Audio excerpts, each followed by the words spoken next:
Part 1, Cobalt-2 ion complexes. If you haven't already, go ahead and pause the video and read the procedure for Part 1. So in these two test tubes, labeled 1 and 2, I have approximately 15 drops of cobalt-2 chloride.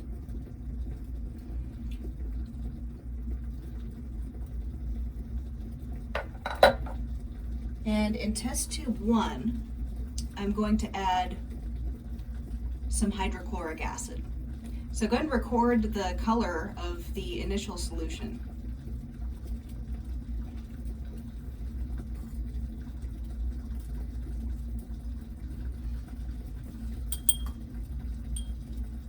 Try and get that so you can see it. I'm just going to add hydrochloric acid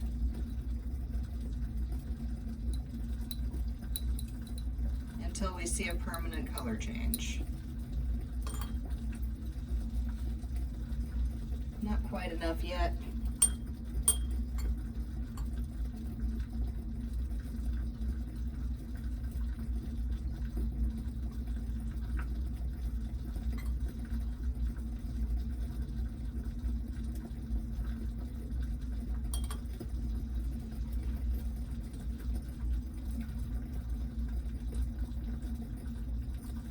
There we go. Go ahead and record the color after I added the hydrochloric acid.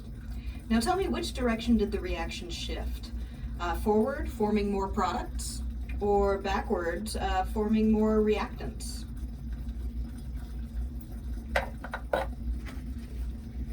Now, in your explanation of the shift, you need 3 components. You need to tell me what relevant ion was added to the solution. Now, not the compound. We know what the compound was. That was hydrochloric acid. It says on the bottle. But I want to know what part of hydrochloric acid. Is it the H+ ion or the Cl- ion that was relevant to the solution? Also tell me, which side of the equation did the ion interact with? And finally, tell me if it was the common or the uncommon ion effect.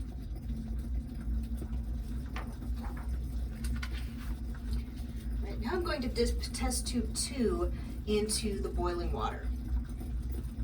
And to remember the initial temperature, or the initial color at room temperature.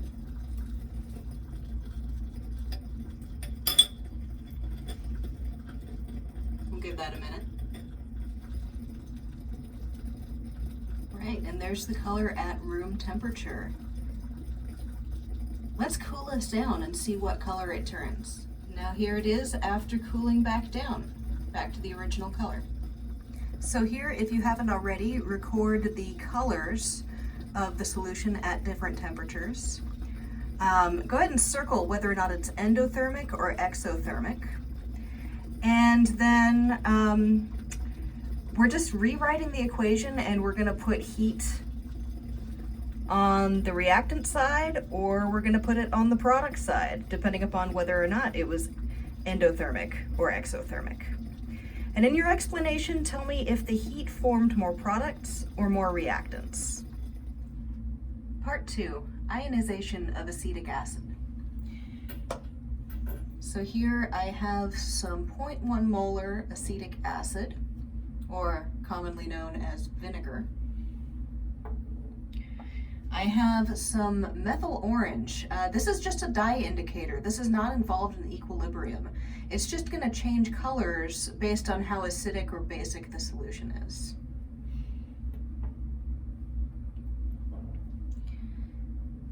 And here is sodium acetate.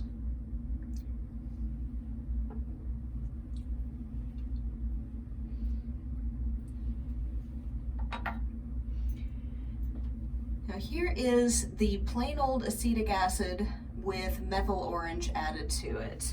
So it's got a nice orange color now. So now let's add some sodium acetate.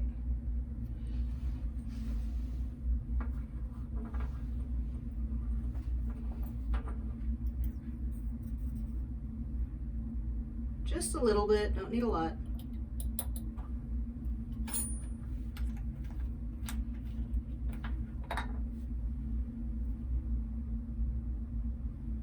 Maybe a little more.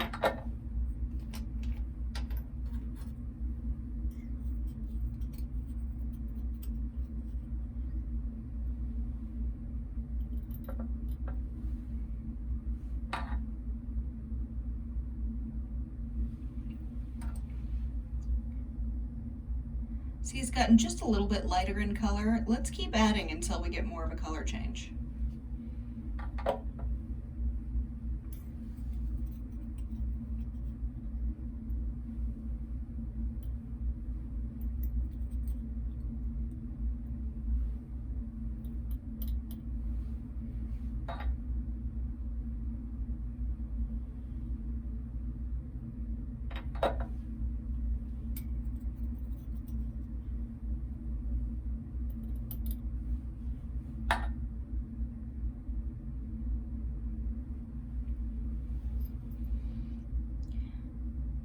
There we go. It's definitely lightened up a little bit.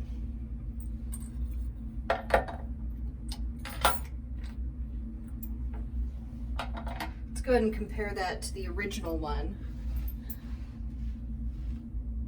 On the right we have just the plain acetic acid, and then on the left we have acetic acid mixed with sodium acetate. So go ahead and pause the video and answer the questions under 2.1. And remember, make sure your explanation and all the following explanations include the three components. What was the relevant ion added?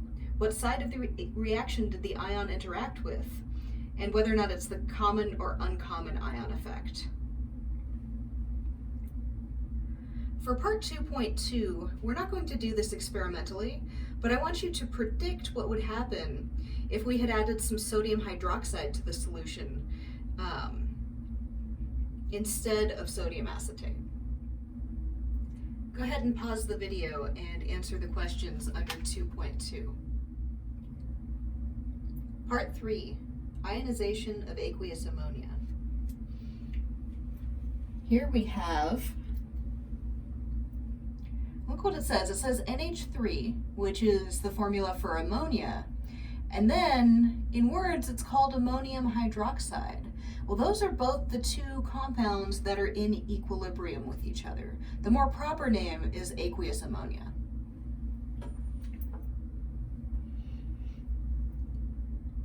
I also have some solid ammonium chloride.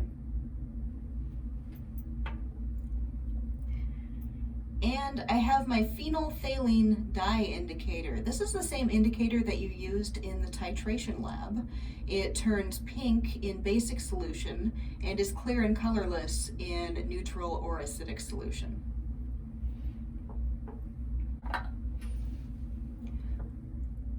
So this is about 15 drops of the aqueous ammonia, and I've already mixed in a couple drops of our dye indicator, phenolphthalein. So notice what color it is, and what does that mean about the solution? Is it acidic or basic?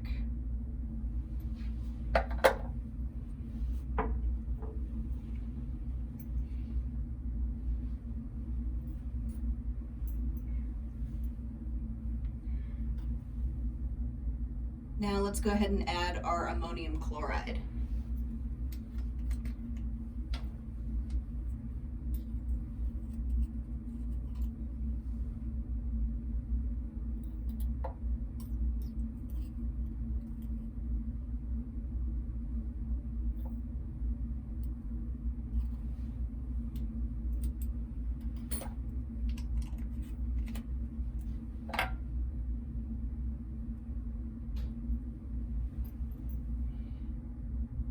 Look at that, the pink color is almost already gone.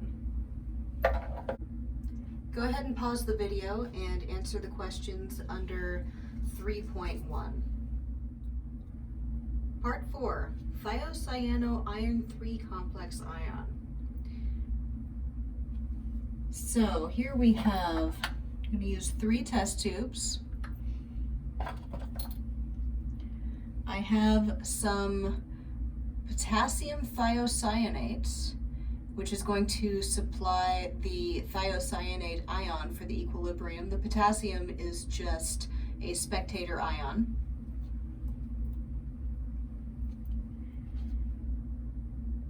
And then I have some iron 3 nitrate, which supplies the iron 3, and the nitrate is just a spectator ion. So in order to see this equilibrium shift very well, I'm going to have to dilute the solution first. There's our potassium thiocyanate.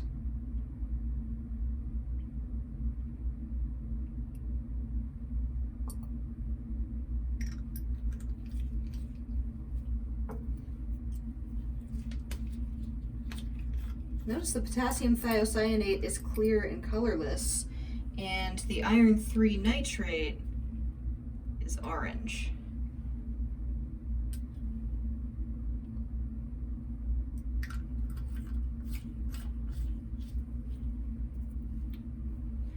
Then I put them together and it's blood red.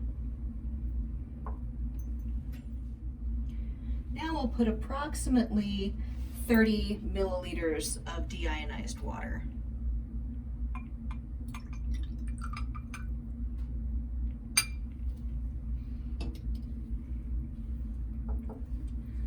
And we'll add some of this to each of our test tubes.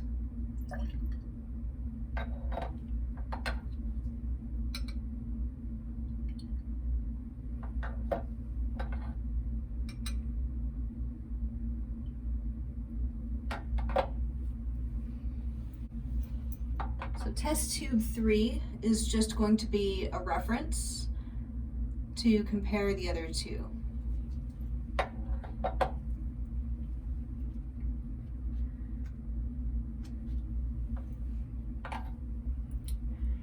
So first let's record the initial color. I've got test tube 1 right here.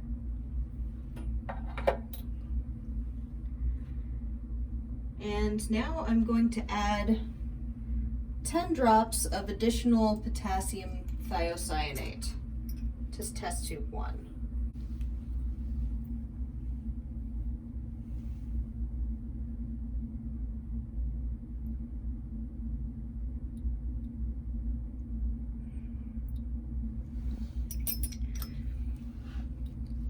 Right, we can see that changed a little bit. Let's compare it to our reference, test tube 3.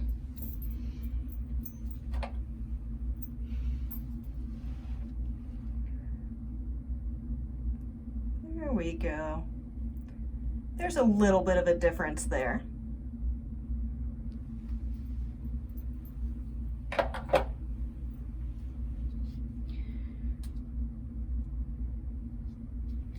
Go ahead and pause the video and answer the questions under 4.2. Now for test tube 2, we're going to add some sodium hydroxide.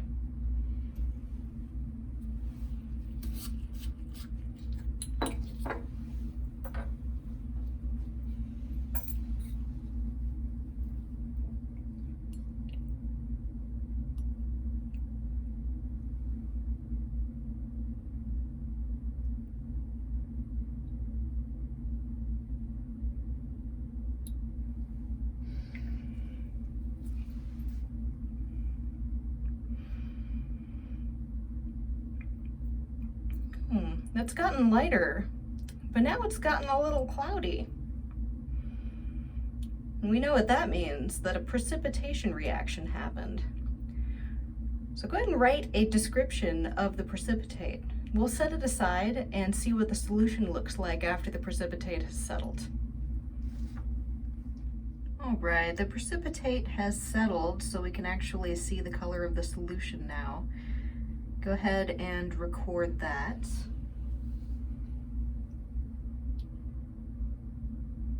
And go ahead and pause this video and answer the questions under 4.3.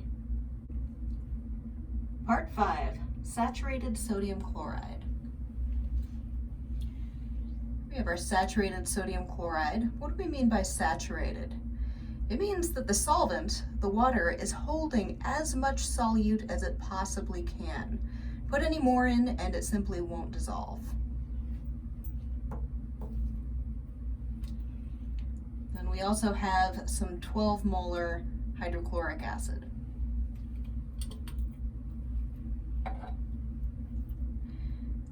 Let's see what happens to our saturated sodium chloride when we add our hydrochloric acid.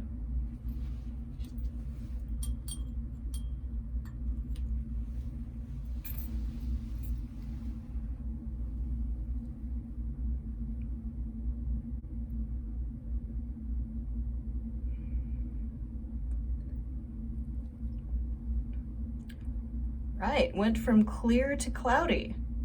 You know what that means.